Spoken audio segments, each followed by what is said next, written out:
What's up, guys? Welcome back to Asafa Sub 10 Cars.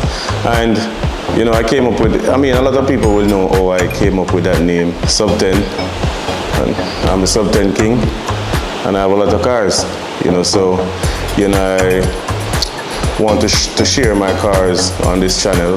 This channel is mainly about my cars.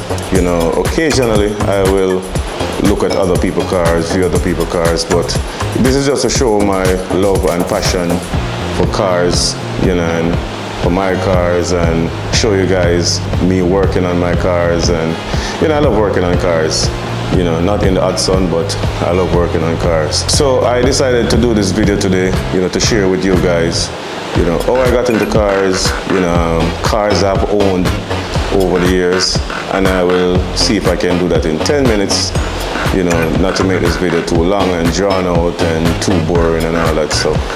But I started, with cars at a very young age. I think I was 9 years old, when me and my father were driving through Waterloo Road, that's in St. Catherine, Ureton, St. Catherine. We're driving on through Waterloo Road, and I just saw my dad stop, and he got out of the car, and he said, "Come over here and sit down." And I was driving a Lada, in a Lada 1200, and that's the one with the round lights, the early ones. And I got in the car, and this man looked at me and said, "You better drive it." I'm like, what? 9 years old. All I can remember was, back in the day, I just used to sit down in the car and be like, vroom, vroom, vroom. So it's like I knew where all the gears were, but I didn't know how to change the gears, that you have to use a clutch and all that stuff. I just, as a kid, you just make the sound with your mouth and just move the stick. It was written on the top of the gear lever. So, first was there, the bam, bam, bam. So, I went in the car, he said, sink the clutch. And I sink the clutch, put it in first gear. I know he stopped on a hill, so it was very easy to move the car that day. And he said, take your time, ease all the clutch, go on the gas. And the minute I got off the brake, the car started to roll. So it was easy, But when we got home, and I was stopping the car, first thing, I drove the car in first gear all the way home.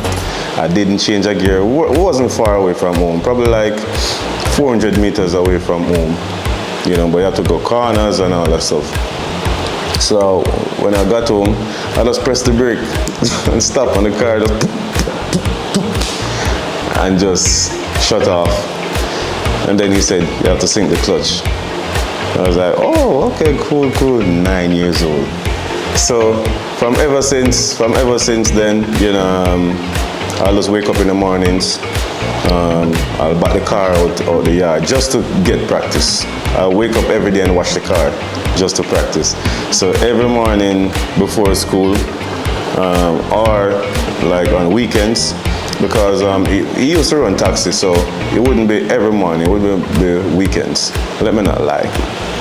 It would be mostly weekends, because my dad was a taxi driver, and he would wake up at maybe 4:30 in the morning, and gone out on the road to do his hustle.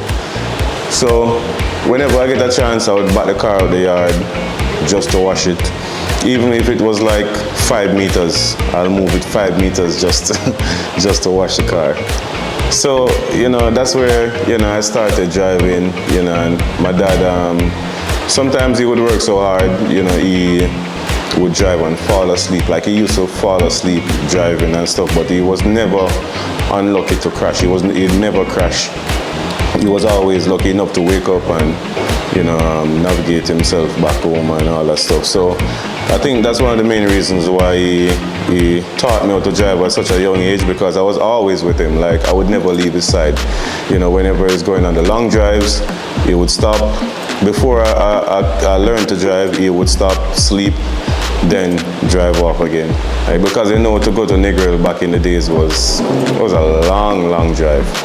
So when he taught me to drive now, when he felt tired, he would stop, put me in the driver's seat, and I would drive. So very, very young age, you know, I knew how to drive to Negril and back, because he had a client in Negril that he would, you know, he would taxi, pick up from the airport, drive to Negril, and then go back home. And when the person is leaving again, he would pick them up from Negril, drop them to the airport. Because, I mean, not many cars, you know, was around, you know, back in the day.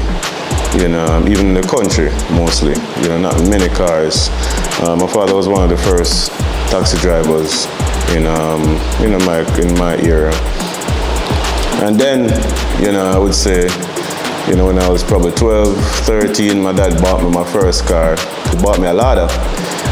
That one was the one with the square lights, the most popular ones here in Jamaica. He bought me one of those Lada, and I remember it had a lot of filler on it, and it wasn't sprayed. So I took paint. I got some red paint, and I paint the entire car with a paintbrush. Regular paint. I use regular oil paint that use paint house, and I paint that car red, and I paint under the fenders yellow. You know, and that was my personal car. I drove it to school. I drove it to church. Everywhere. You know, drive it to check my friends. You know, I remember one football match. You know, I pack up. There were so many of my friends packed up in that car to go to watch football game. And you know, I used to drive all around. I drove my mom to church. Drove everywhere. You know, then my first time driving an automatic was a Toyota Corolla, 1990. You call him Flatty? Yeah, Flatty. You know, my father got a Corolla. That was my first time driving automatic. But, you know, I started working on cars from those days. I remember, you know, my dad bought a Nissan Sunny. And, you know, I remember one day I was driving, you know, got in some gravel, and I ran into a light post. I think I was 12. I was very young, you know, and I ran into a light post, but I wasn't going fast. You know, I was slowing down to make a right turn, and then the minute it got into the gravel, it just slid into the light post. And you know what's crazy, when my dad fixed that car, I was the one to go and get that car at the garage and drove it, and I drove it home. So my dad had all trust in me. You know, when my brothers wanted to, you know, go somewhere, they would send me to my dad to borrow the car, because my dad would never give them the car. So they always send me to my dad to get the car. You know, but you know,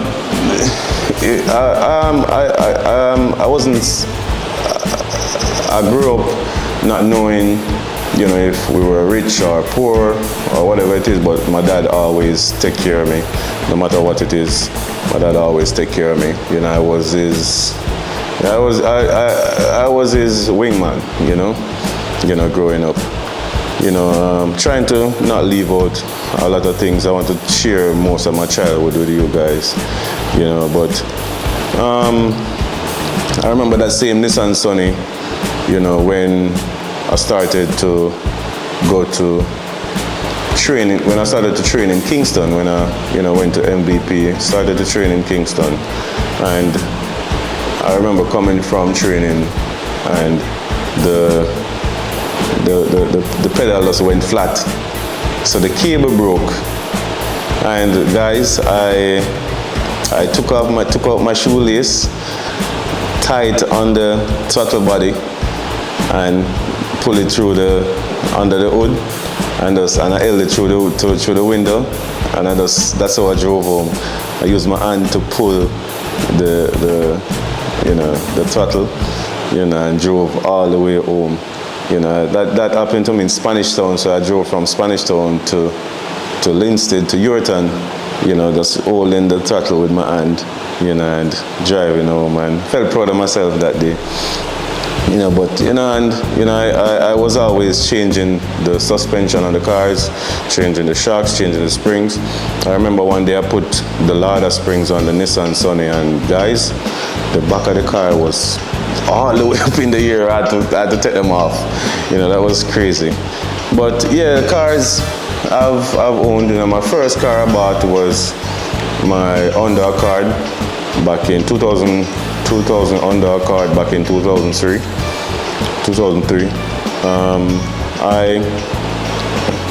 I set a budget for myself, and I love that car, but if I hadn't, set a budget, I would have gotten a Type R. What is it? A DC2 Integra? Yeah, I think I would have gotten a DC2 Integra Type R. Is DC2 like the 04 Integras? Yeah, I think it's DC2, I think. I'm not sure. Yeah, but I would have gotten one. There was a blue one parked on Olo Pro at a car mart.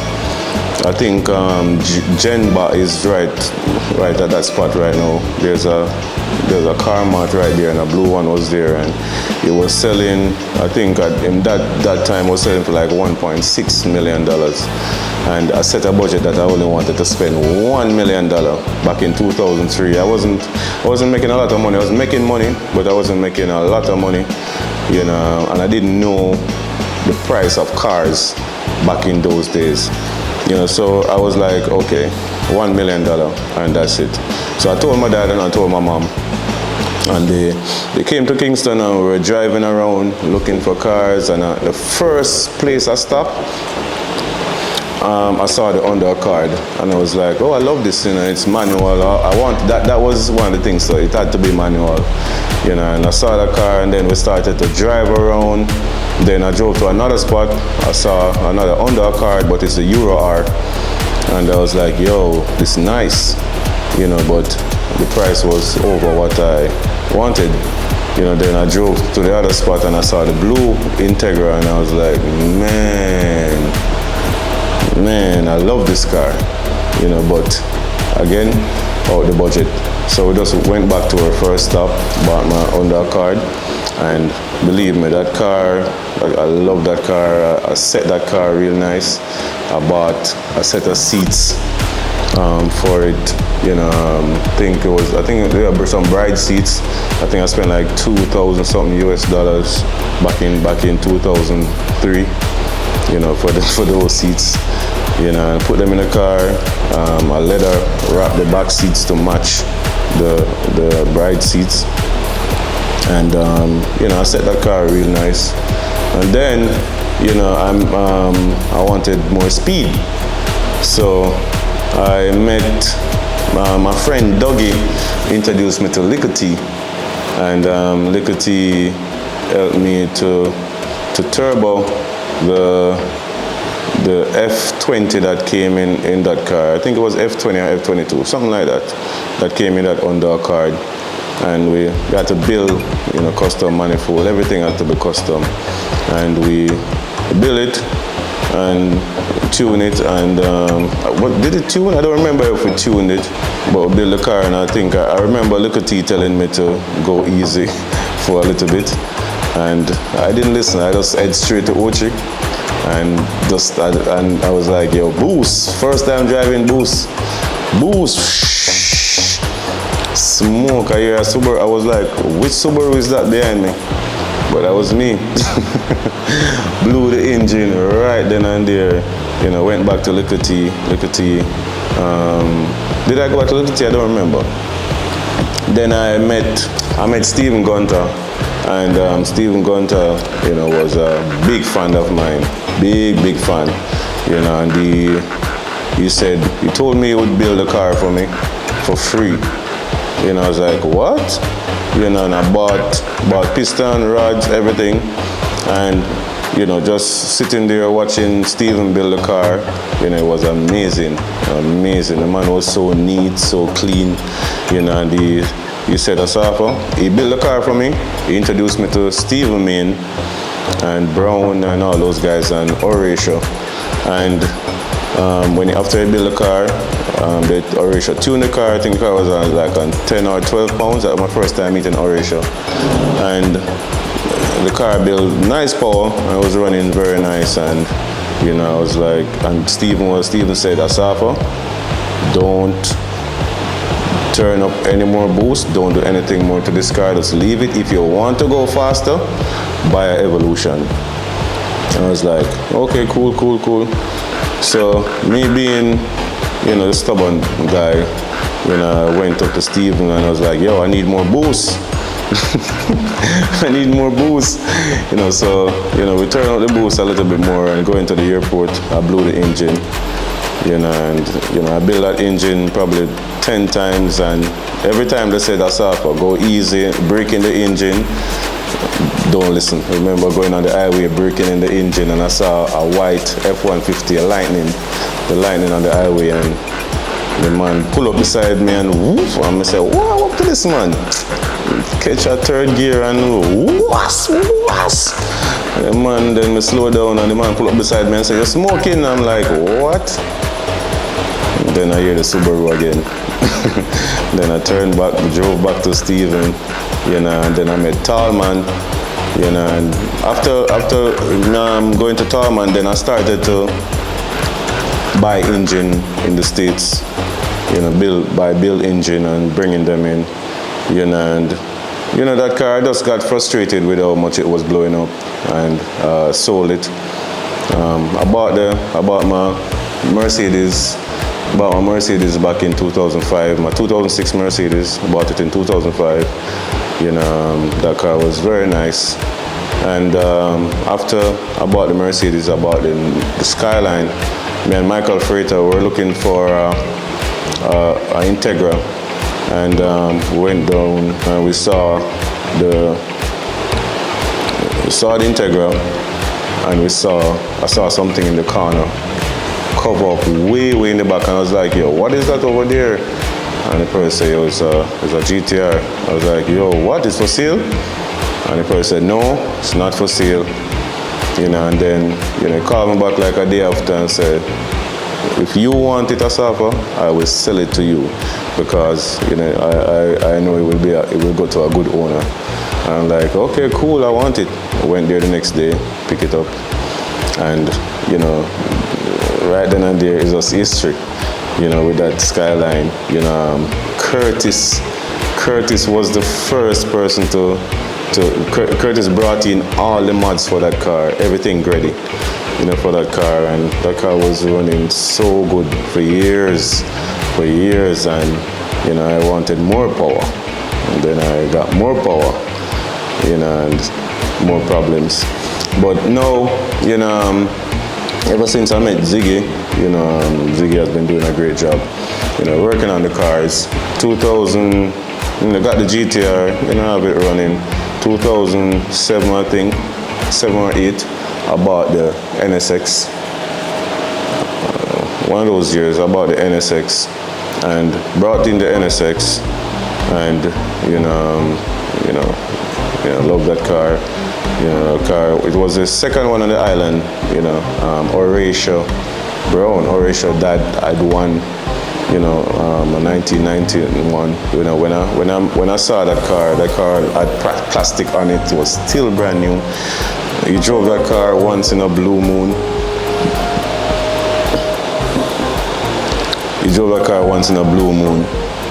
And yeah, that car was ridiculous, man. It was clean, you know. But my NSX is a 2005, the last of, you know, the NSX. Last year that they made the NSX, and I love that car. After the NSX, I mean, some of the cars not worth mentioning. You know, like the Toyota Tundra, not worth mentioning.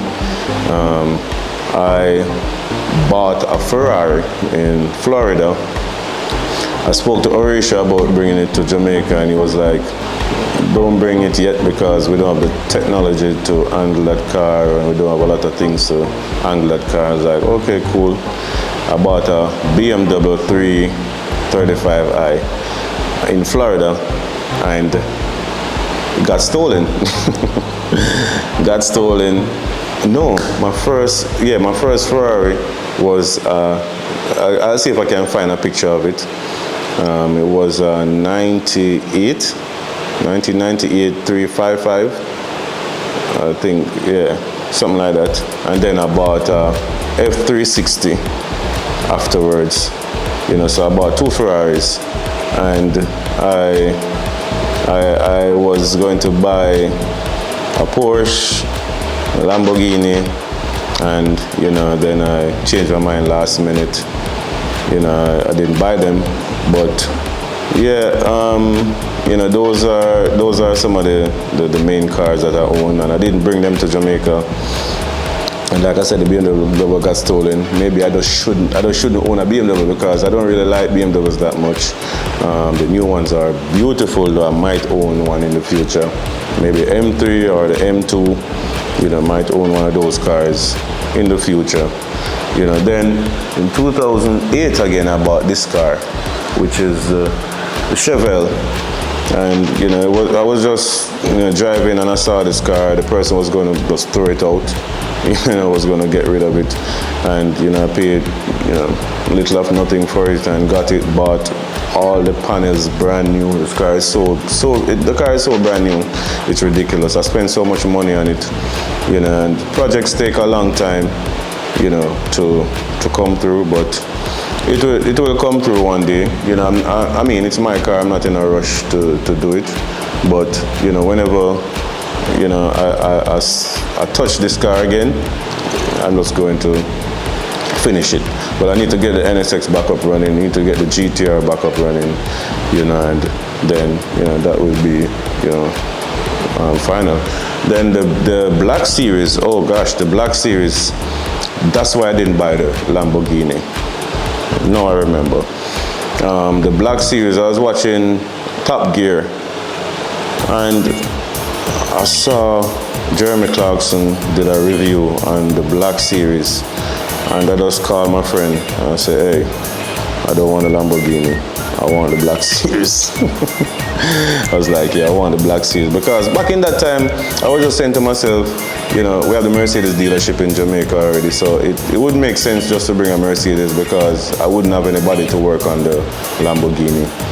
So I got the Black Series, bought it brand new, and brought it to Jamaica, and that car is a beast, guys. That car is a beast.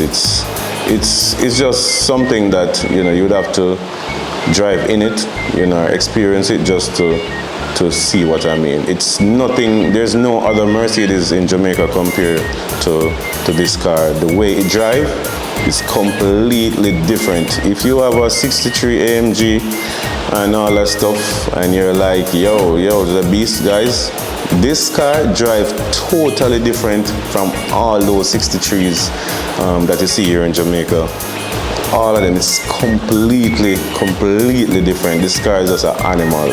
I'm not saying that it's the fastest 63 in Jamaica, but the way it drives is completely different from anything else, here in Jamaica. But yeah, guys, those are some of my main cars. Maybe in another video I'll do another video like this just to, update, tell you more about, my car, any other new purchases, my S-Class, the Jeep, Cherokee, everything. I bought so many cars, and back in the day I built the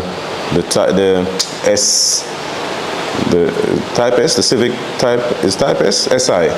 The Civic SI, 2010 Civic Type S.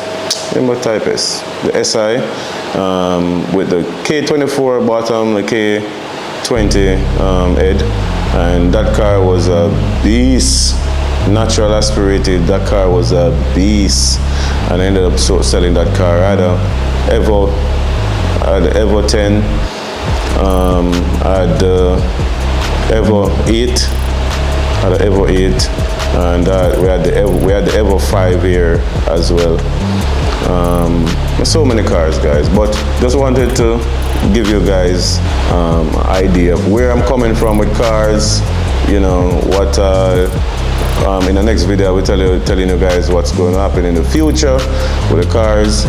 But I started this platform to really educate you guys about me with cars. That I really love cars. I'm just a car guy. You know, not just because I have money and all that stuff. It's just that I'm a car guy.